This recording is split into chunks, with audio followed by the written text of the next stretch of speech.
요한계시록 2장 1절로 7절 말씀입니다. 에베소 교회 사제에게 편지하라. 오른손에 있는 7뼈를 붙잡고 7 금촛대 사이를 거느리시니가 이르시되 내가 내 행위와 수고와 내 인내를 알고 또 악한 자들을 용납하지 아니한 것과 자칭 사도라 하되 아닌 자들을 시험하여 그의 거짓된 것을 내가 드러낸 것과 또 내가 참고 내 이름을 위하여 견디고 게으르지 아니한 것을 아노라. 그러나 너를 책망할 것이나니 너희 처음 사랑을 버렸느니라. 그러므로 어디서 떨어졌는지 생각하고 회개하여 처음 행위를 가지라. 만일 그리하지 아니하고 회개하지 아니하면 내가 내게 가서 내 촛대를 그 자리에서 옮기리라. 오직 내게 이것이 있으니 내가 니골라당의 행위를 미워한도다. 나도 이것을 미워하도다. 귀 있는 자는 성령이 교회들에게 하시는 말씀을 들을지어다. 이기는 그에게는 내가 하나님의 낙원에 있는 생명나무의 열매를 주어 먹게 하리라. 아멘. 계시의 말씀 들을 때 하나님 말씀을 듣기를 간절히 소망합니다. 오늘은 제목이 참 깔끔하면 좋겠는데 이런 제목을 붙여봤습니다. 사랑 없는 교회를 향한 주님의 애정 어린 충고라는 제목으로 하나님 말씀 증거할 때 많은 은혜가 있기를 간절히 소망합니다. 하나님께서 예수님에게 천국의 비밀을 알게 하셨습니다. 천국의 비밀을 알게 하신 후에 천사를 통해서 사도요한이 그 말씀을 듣습니다. 그 말씀을 듣고 개교회에 편지하라고 요한이 부탁을 받고 편지하는데 첫 번째 교회가 에베소 교회입니다. 에베소 교회는 에베소시에 있는 교회였어요. 저희 교회도 샴버거가 있기 때문에 예전에는 샴버거 나세렛 교회라고 했던 것처럼 에베소 교회는 에베소시에 있는 교회였습니다. 에베소에는 약 25만 명이 되는 그런 사람이 살고 있었습니다. 에베소는 지금의 터키 서남부에 있는 동네였는데 전략적으로 매우 중요한 위치에 있는 교회였습니다. 그 교회는 7교회, 초대교회 7개 가운데 가장 먼저 세워진 교회로서 전략적으로 중요했고 오늘날 뜻하면 어머니 교회였어요. 어머니 교회, 마더처치가 바로 에베소 교회였습니다. 에베소 교회를 중심으로 버가모, 서바나, 필라델피아 이런 교회 7개가 있었는데 거의 40에서 60km 사이에 떨어져서 에베소 교회를 중심으로 라오디아 교회를 한 바퀴 도는 데는 약 340km에서 400km, 서울에서 부산 가는 거리였다고 합니다. 그런데 왜 에베소 교회를 첫 타겟으로 삼았을까요? 그것은 바울과 디모데와 사도 요한이 애정을 가지고 섬겼던 교회였기 때문에 그렇습니다. 근데 여러분들 왜 그 에베소 지역 말고 터키 서남부에는 7교회 교회 말고도 많은 교회가 있었을 텐데 왜 유독 7교회만 선택됐을까요? 우리가 사는 곳이 일리노이 주잖아요. 거기도 아시아 주라는 곳이었어요. 터키의 아시아 주. 로마가 관리했던 터키라는 동네에 아시아 주가 있었는데 이 7교회가 있는 동네마다 뭐가 있었냐면 우체국이 있었다고 합니다. 그러니까 그곳에 편지를 보냈던 거죠. 그곳에 편지를 보내게 되면 옛날에는 복사기가 없었기 때문에 글을 잘 쓰는 서기관들이나 그 사람들이 글을 다 써서 나눠준 것입니다. 여러분 놀라운 것은 뭐냐면 요한계시록 전체를 다 외워서 복음을 증거하는 사람도 있었다고 합니다. 불가능한 것 같지만 하나님의 능력에 접한 사람이 그랬던 거죠. 에베소에는 25만 명이 살고 있었지만 그곳에는 특이한 점이 있었는데 뭐가 특이하냐면 아데미 여신을 숭배하는 도시였어요. 그리스 여신을 숭배하는 도시였습니다. 신전의 크기가 무려 130m, 그리고 넓이가 67m, 높이가 7m였습니다. 직경이 2m가 되는 120개의 기둥이 있었는데 그 가운데 36개의 기둥에는 보석이 박혀 있었다고 합니다. 그만큼 그 동네는 우상에게 자신의 모든 것을 바치는 곳이었고 그리스 여신이 우리에게 풍요와 번영을 준다고 확신했기 때문에 우상에게 자신의 보화와 마음을 드렸던 것이죠. 아테미 신전 경내에는 자그마치 5만 명이 들어간 큰 신전이었다고 합니다. 상상해 보십시오. 5만 명이 들어갔어요. 그리고 수천 명의 여사제가 있었는데 좋은 말로 여사제지만 창녀였습니다. 부끄러운 말이지만 사람들이 그 그리스 여신에게 제사 지내고 난 다음에 그 여인들과 좋지 않은 관계를 맺는 것으로 끝을 맺는 아주 음란한 곳이 바로 그곳이었습니다. 많은 유방을 달군 아데미 여신상의 축소품을 관광상품으로 판매했던 것도 바로 그것입니다. 그러니까 에베소 교회는 교회를 시작하는데 힘든 곳이었어요. 영적으로 매우 음란한 곳이었습니다. 도시 전체가 바로 그리스 여신을 섬기는 곳에서 바울이 복음을 증거해서 교회를 세웠다는 것은 하나님의 역사와 함께 바울의 열정이 담아있지 않으면 도저히 세울 수 없는 곳인데 어떻게 해서 그 교회가 세워졌던 것일까요? 여러분, 우리 믿음의 생활이라는 바로 그런 것입니다. 환경이 좋은 곳에서 싹이 트지 않아요. 예수 믿는 사람들은 황무지에서 장미꽃이 필 줄 믿습니다. 예수 믿는 사람들은 허벌판에서 꿈을 갖는 사람들이에요. 예수 믿는 사람은 소망이 없는 곳에 닷을 내리는 사람들이에요. 예수 믿는 사람들은 정착지가 불명하지만 하나님께서 발을 딛는 순간 하늘에 비를 주실 것이며 땅을 기름짓게 할 것이라는 건 믿음을 갖고 있는 사람들이에요. 바울이 힘들고 어려운 곳, 이단이 판을 치고 그리고 세상의 모든 신들의 가장 큰 우두머리가 있는 그리스 여신을 섬기는 그곳에서 복음을 증가하는 것은 무엇 때문에 그렇습니까? 하나님을 사랑하는 마음이 있었기 때문에 그래요. 그 에베소 교회는 니골레당이라고 있었는데 얼마나 좋은 길이냐면 한 번 구원받는 사람은 어떤 죄를 져도 천국 간다는 것이죠. 그런 것이 교회에 들어와 있어요.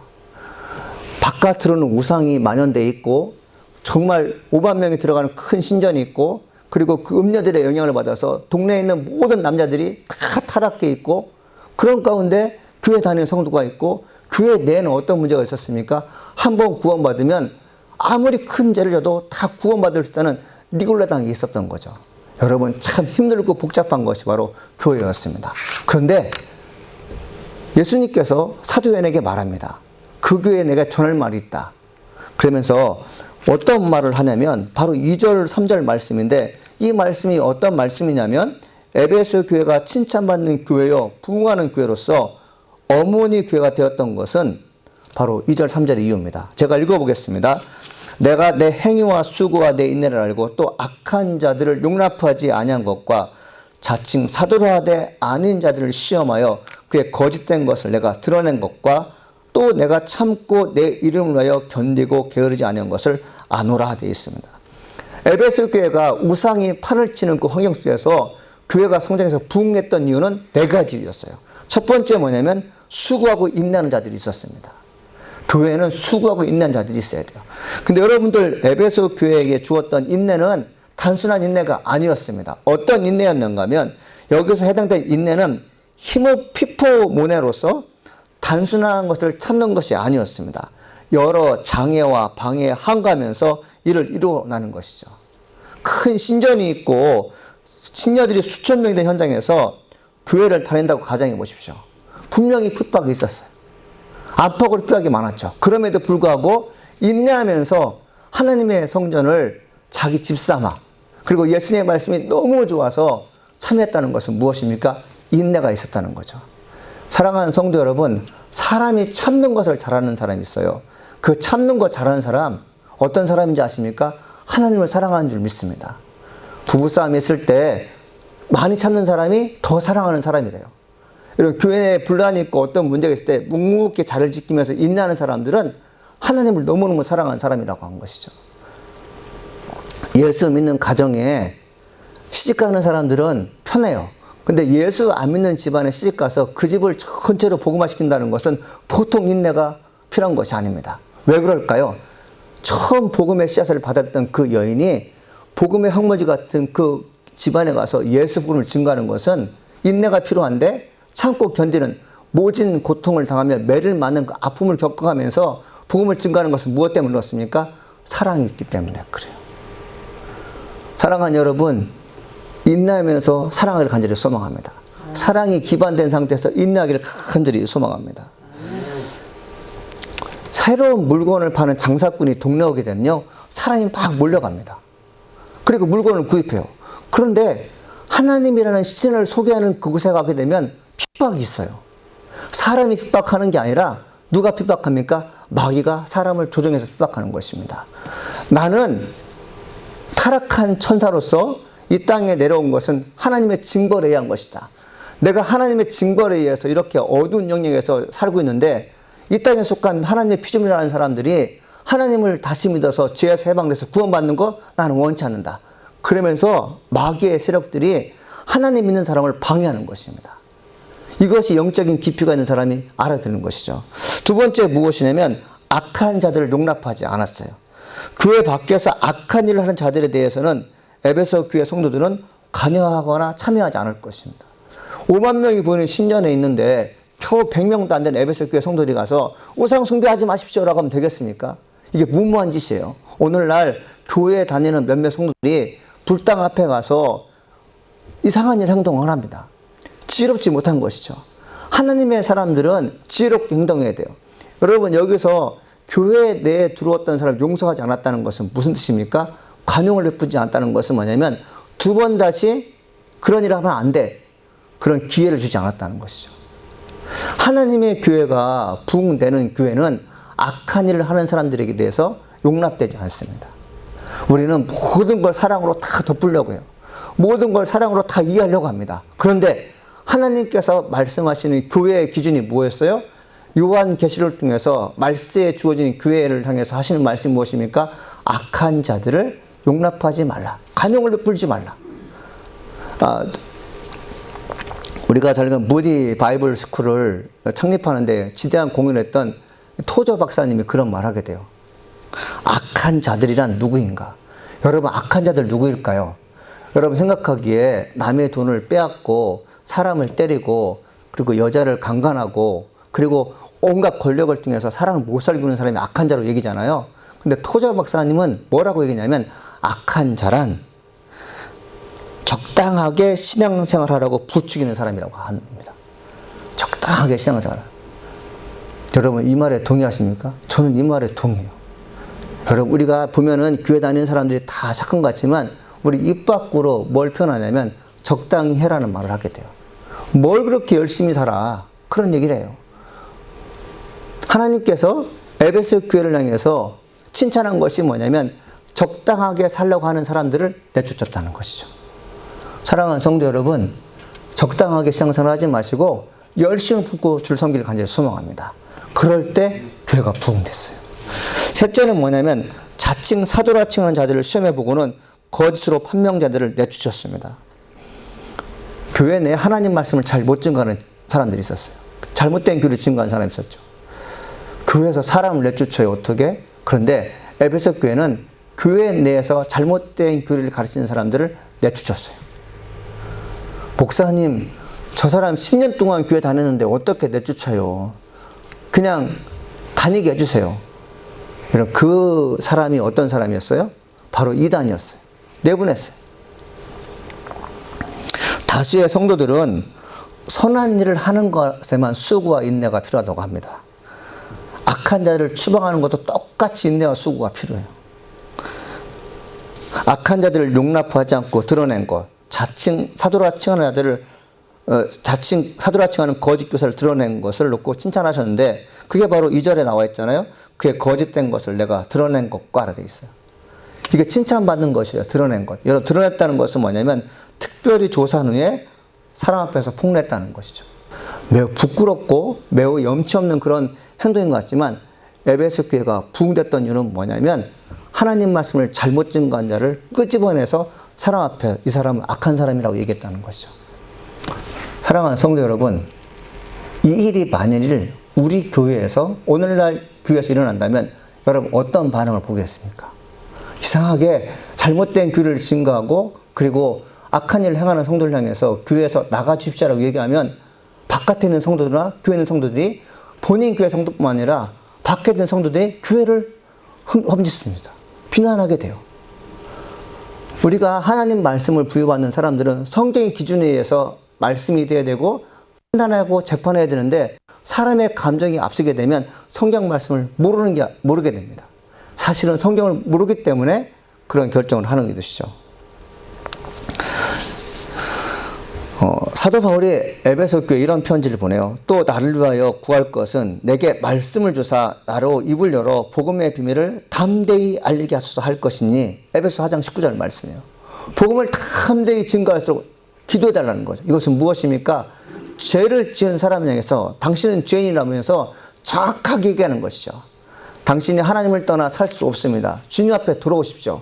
하나님께 범죄한 사람들은 반드시 죄값을 치를 것입니다. 그러나 하나님은 여러분들을 영원한 천국에 인도하시기 때문에 아무리 죄를 많이 지었다 할지라도 예수를 믿게 되면 천국 갈 수 있습니다. 이 얘기를 할 것을 성도들에게 구했어요.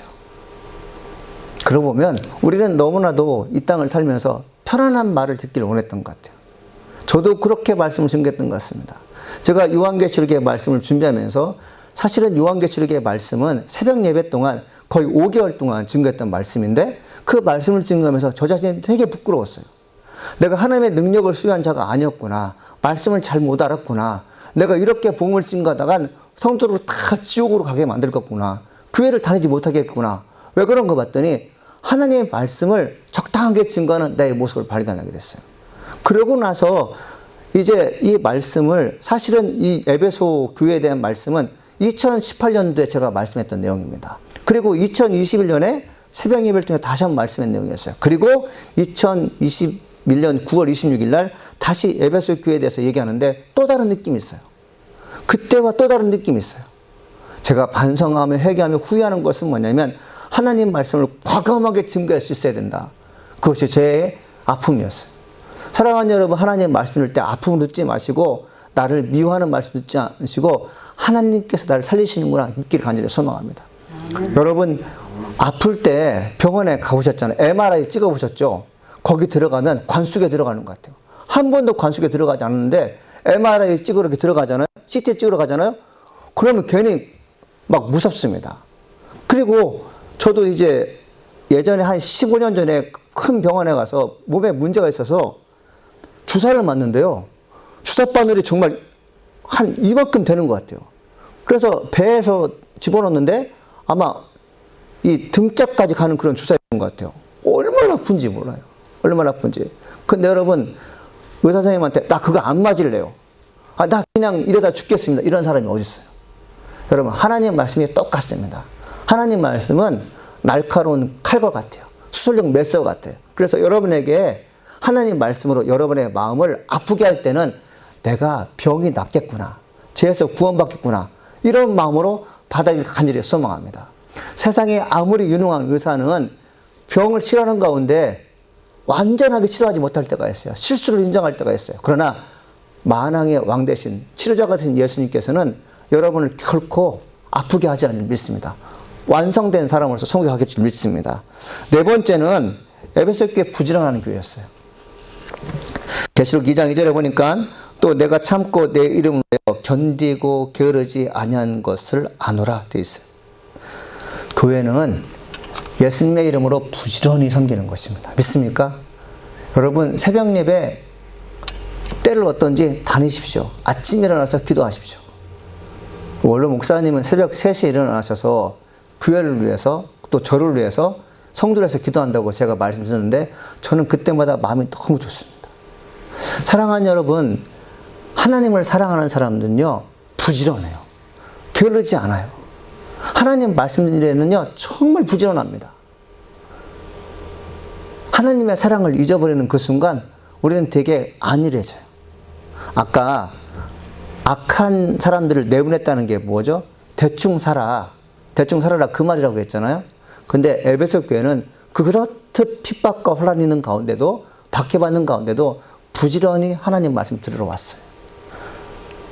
하나님의 종들, 교회 성도는 게으르지 않습니다. 특별히 하나님의 영광을 살고자 하는 사람들, 교회가 바로 우리 집이고 내가 하나님 말씀 들을 때 영원한 천국이 보장되고 믿는 사람들은 하나님의 영광을 사는 것을 게으르지 않습니다. 부지런해요. 사도 바울이 그런 얘기를 합니다. 모든 기도와 간구를 하되 항상 성령 안에서 기도하고 이를 위하여 깨어 구하기를 항상 힘쓰며 여러 성도를 위해서 간구하라. 뭐래요? 항상 성령 안에서 기도하고 항상 힘쓰며 여러 성도를 위해서 구하라. 항상이라는 것은 무엇일까요? 매사에 틈이 없는 것입니다. 최선을 다하는 것입니다. 믿습니까? 항상 기도하고 항상 깨어있는 것이 얼마나 힘들어요. 그러니까 하나님의 사람들은 영적인 긴장이 깨지면 게을러져요. 근데 사도 바울이 에베소 교회에게 뭐라고 말씀하십니까? 항상 깨어 구하기를 쉬지 않고 하라 이렇게 얘기하시죠. 항상 기뻐하라. 쉬지 말고 기도하라. 범사에 감사하라. 쉬지 말고 기도하고 범사에 감사하고 끊임없이 감사하는 사람들은 게으를 수 없어요. 왜? 하나님이 나를 그렇게 움직이기 때문에 그렇습니다. 구원받는 성도는 게으르지 않아요. 하나님의 영광에 임한 사람들은 어떻게 해서든지 열심히 살려고 애를 쓰게 됩니다. 그래서 여러분들, 부지런한 사람들은, 하나님을 사랑하는 사람들은 남이 뭐라고 말해도 잘 현혹되지 않습니다. 남이 말하는 것 때문에 인생을 잠시 멈춰서 분노가 일어나는 것, 그리고 마음에 응어리가 지는 거 없어요. 왜 그렇습니까? 내일이 바쁘기 때문에 그래요. 저 사람의 말에 내가 끼어들었다간, 참견했다가는 내가 진짜 원하는 것을 하지 못하잖아요. 그래서 하나님의 영광을 위해 사는 사람들은 부지런한데 다른 일에 잘 참여하지 않습니다. 이렇듯 수고하고 인내하는 교회였고, 악한 자를 용납하지 않는 교회였고, 자칭 사도라 칭하는 사람들을 시험에서 내쫓았고, 그리고 부지런한 교회였기 때문에 하나님께서 에베소교회를 축복하셨는데, 하나님께서 갑자기 그 교회를 책망하십니다. 왜 책망하는지 아십니까? 그 교회가 갑자기 디클라인 된 거예요. 쇠퇴된 거예요. 부흥이 안 되는 교회가 된 거죠. 자, 그 말씀이 바로 어디냐면은 2장 4절입니다. 그러나 너를 책망할 것이나니 너희 처음 사랑을 버렸느니라. 돼요. 사랑 버리면 교회는 숨을 못 쉽니다. 사랑을 버린 교회는 더 이상 수고도 인내도 하지 않습니다. 악에 대해서도 대적하지 않아요. 이 버렸다는 동사가 그런 뜻이라고 합니다. 아피엠이란 뜻인데 어느 순간 주님을 향한 사랑을 버렸다는 뜻입니다. 법적 용어로는 이혼했다는 뜻이래요. 예수님을 사랑하는 마음을 버렸기 때문에 이혼 위기에 처한 교회라고 지금 에베소교회에 말씀하는 거죠. 여러분, 이혼 위기에 처한 부부는 가정이 건강하지 않습니다. 불안해요. 열매가 없어요. 근데 여러분들, 여기서 말씀하는 것은 무엇인지 아십니까? 이게 그냥 점진적으로 온 게 아니라 갑자기 불어닥친 거예요. 교회는 신부고 예수님은 신랑이거든요. 교회 되시는 이 교회가 신부, 우리가 신부이고 예수님이 신랑이라면 신부는 어떻게 돼요? 신랑을 사랑해야 됩니다. 예수님 우리에게 사랑을 베푸신데 변함없이 사랑하는 줄 믿습니다. 아멘? 근데 우리는 예수님의 사랑에 대해서요, 반항해요. 그 사랑을 달갑게 여기지 않습니다. 너무 사랑해서 죄 가운데 빠졌을 때 거기 가면 안 돼. 그러면서 자꾸만 의의 길로 가는 것이 참 힘들어할 때가 있어요. 그러니까 사람들이 뭐라고 얘기냐면 예수님 그만 사랑하세요. 난 나대로 살고 싶습니다. 그러니까 힘이 되는 거죠. 에베소 교회가 그토록 훌륭한 교회였는데 예수님과 이혼 위기, 즉 사랑을 버렸을 때 어떤 일이 벌어졌습니까? 그 교회가 어려운 교회가 돼버렸어요. 갑자기 영적인 고기압인데 저기압으로 떨어졌을 때 어떤 일을 해야 됩니까? 여러분, 그때가 중요해요. 하나님 사랑하다가 하나님 사랑하지 않는 거 쉽게 되는 것이죠. 교회가 가기 싫어지고 기도가 하기 싫어지고 예전과 달리 교회가 나에게 무슨 이익이 줄 것인가에 대해서 많이 생각하게 됩니다. 그래서 그냥 주일날 되면 다른 거 하고 싶은 거죠. 이게 뭡니까? 사랑이 식어졌기 때문에 그래요. 난 어차피 당신하고 헤어질 것인데 내가 당신에게 뭘 그렇게 열정을 다해 가정을 돌보고 당신의 도울 필요가 있어? 그래서 떠나는 남편과 부인처럼 교회를 사랑하지 않는 마음은 이혼한 사람과 똑같아서 교회 더 이상 심려를 기울이지 않습니다. 이게 되게 무거운 내용이었어요, 사실요. 하나님은 이사야 25장 11절 말씀에서 그렇게 써 있습니다. 즉 뭐냐면 사랑 없는 마음으로 행동하는 자들의 계획을 막으신다고 말씀하셨어요. 이사야 25장 11절 말씀에 이렇게 써 있습니다. 그가 함께 읽어볼까요? 시작. 그가 헤엄치는 자가 헤엄치려고 손을 편같이 그 속에서 그의 손을 펼 것이나 여호와께서 그의 교만으로 인하여 그 손이 능숙함에도 불구하고 그를 누르실 것이라 되어 있어요. 여러분, 헤엄을 치려면 손을 펴야잖아요. 그렇죠. 이렇게 헤집어야잖아요.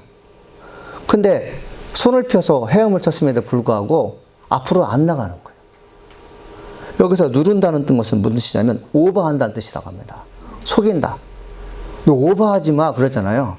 너가 가지고 있는 본질은 그거 아닌데 말을 그렇게 왜?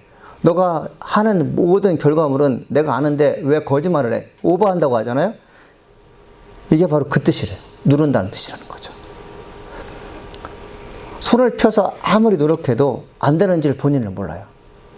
하나님께서 너 손을 펴서 아무리 수영을 쳐도 못 가 이렇게 말하지 않고 하나님께서 내버려 두신답니다. 인간이 착각하는 거죠. 내가 손을 펴서 수영을 하게 되면 원하는 곳에 갈 거야. 그래서 열심히 수영을 하고 헤엄을 치고 손을 펼치는데 언제나 그 자리예요. 하나님께서 그렇게 놔두시는 거죠. 이게 왜 그런지 아십니까? 사랑이 없으면 열매가 없어요. 진전이 없어요. 교회도 똑같습니다. 부부생활도 똑같습니다. 자녀가도 똑같아요. 어디든지 사랑이 없는 그 공동체는 항상 그 자리예요. 여러분 동의하십니까? 제가 결혼생활 21년 해보니까 그런 것 같아요. 사랑 있을 때 뭔가 돼요. 사랑이 없으면 아무리 노력해도 그 자리예요. 하나님께서 사도 요한에게 에베소에게 가서 빨리 그 얘기 좀 해라. 사랑이 없이 헤엄치는 그곳은 다 그 자리일 것이다. 여러분 바닷 가운데 수영하고 있는 사람을 생각해 보세요. 아무리 손을 저어도 땅에 보이지 않으면 어떻게 하겠습니까? 그냥 그 자리에서 수장되는 것이죠. 여러분 우리가 왜 이렇게 힘들게 사는 줄 아십니까? 예수님 사랑하는 마음이 없어서 그래요. 저는 여기 계신 분들이 사랑을 회복하기를 간절히 소망합니다. 할렐루야. 아멘. 꼭 사랑에 회복하십시오. 자녀 사랑하는 거, 부부 사랑하는 거, 교회 사랑하는 거, 목회자 사랑하는 거, 성도 사랑하는 거 다 해야 됩니다. 제가 요즘에 새벽마다 하나님께 죄송합니다라는 것이 어떤 기도냐면 하나님 내가 성도를 사랑하지 못했습니다. 이 기도를 참 많이 하는 것 같아요. 선한 마음 주셔서 성도를 정말 아무런 조건 없이 사랑할 수 있는 그런 마음 좀 주십시오. 이 기도를 참 많이 하는 것 같아요.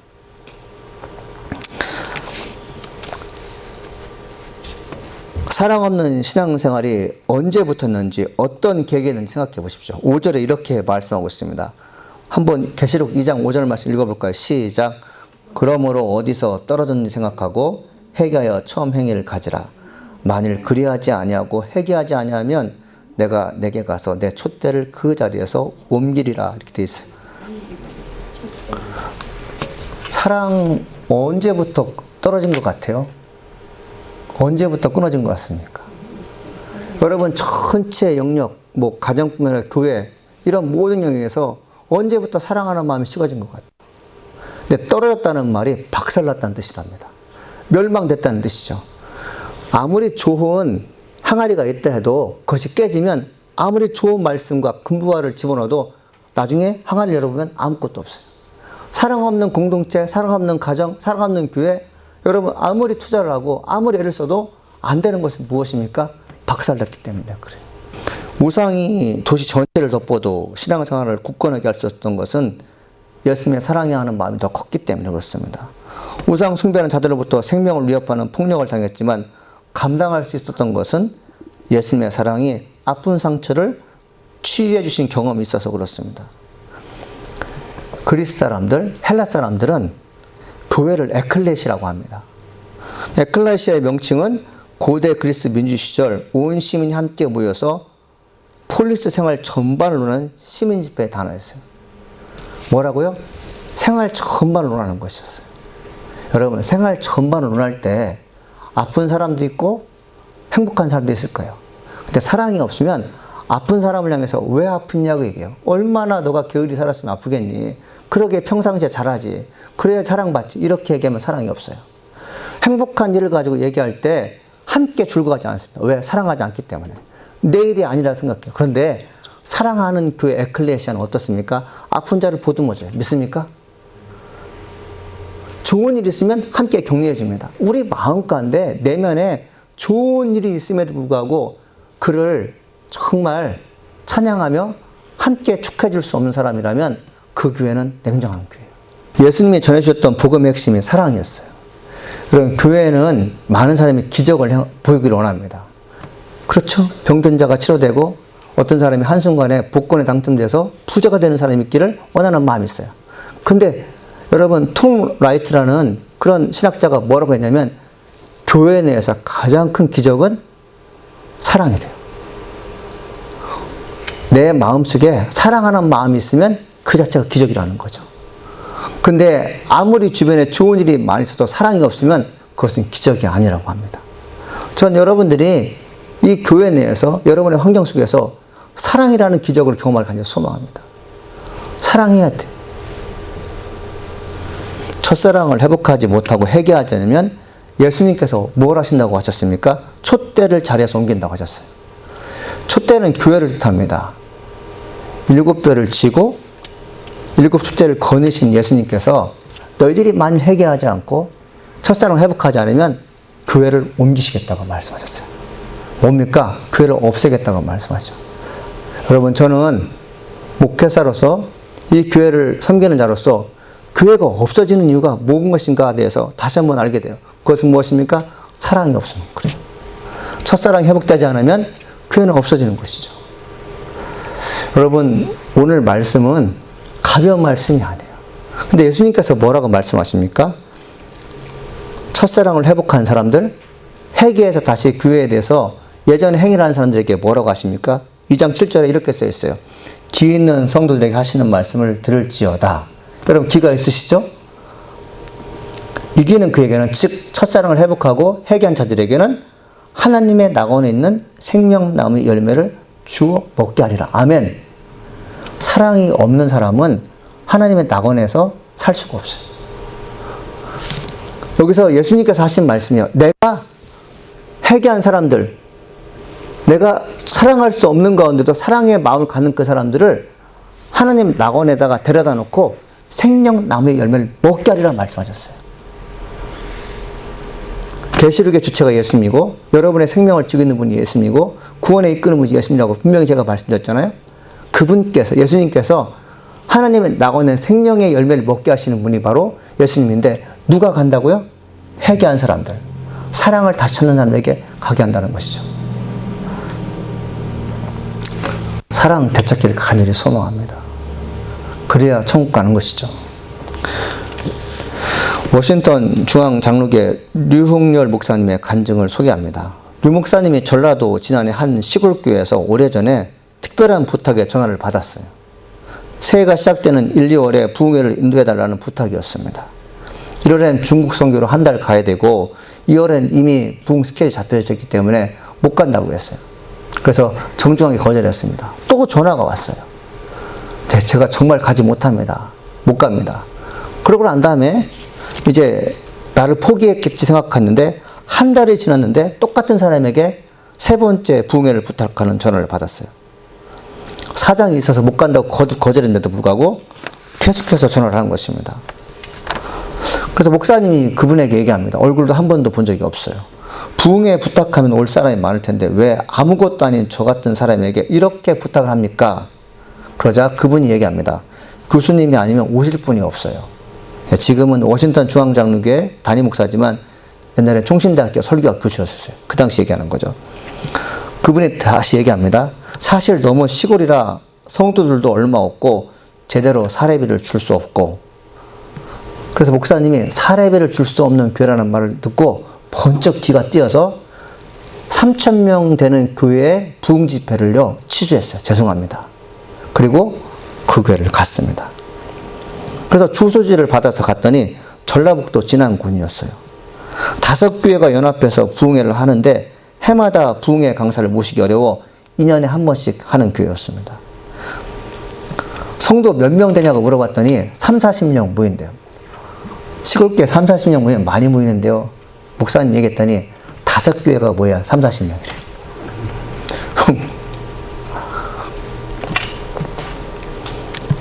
그래서 목사님이 그만하면 큰 교회죠. 그러면서 갔다고 합니다. 부흥회 언제 하냐고 물었더니 금요일, 토요일, 주일 오전과 오후 4시라고 합니다. 그래서 목사님이 왜 금요일, 토요일이나 밤에 모임을 갖지 않습니까? 얘기했더니 저희 교회는 직장 다니는 사람 한 명도 없다고 얘기더래요. 다 할머니, 할아버지인 것이죠. 그래서 목사님이 70 넘은 분들이 모였는데 괜찮습니다. 요즘 70이면 청년입니다. 얘기하니까 그분이 되게 좋아하시더래요.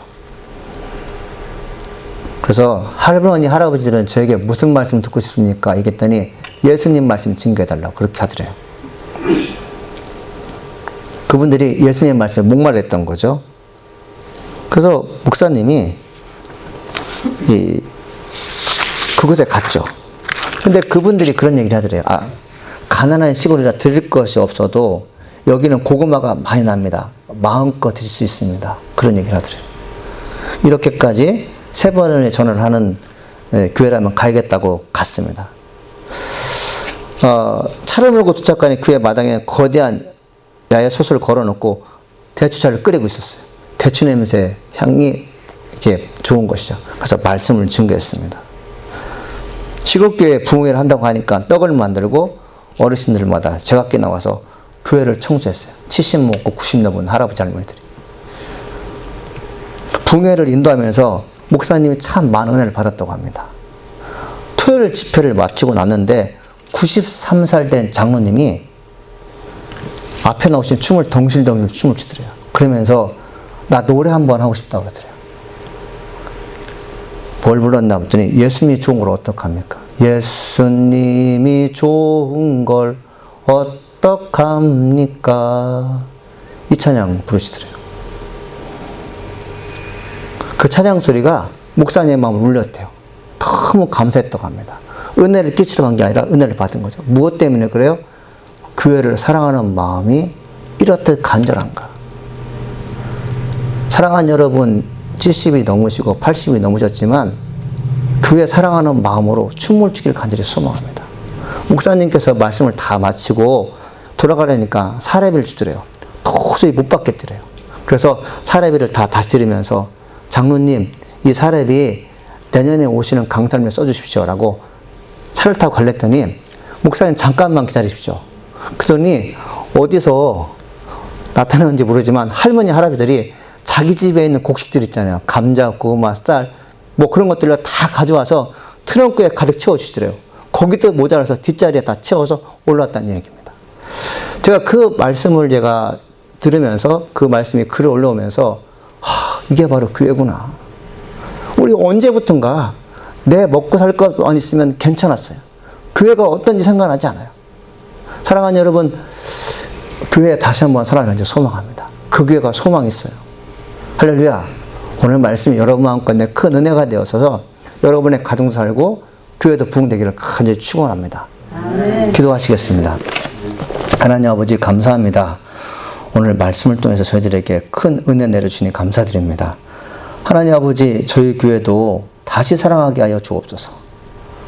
하나님, 사랑하지 못한 것 때문에 하나님의 교회가 어려워졌다면 저희들이 주님께 회개합니다. 사랑하는 마음으로 전도하게 하시고 사랑하는 마음으로 예배하게 하시고 사랑하는 마음으로 기도할수록 여호와의 축복하여 주시옵소서. 감사합니다. 하나님, 예수님의 이름으로 기도합니다. 아멘.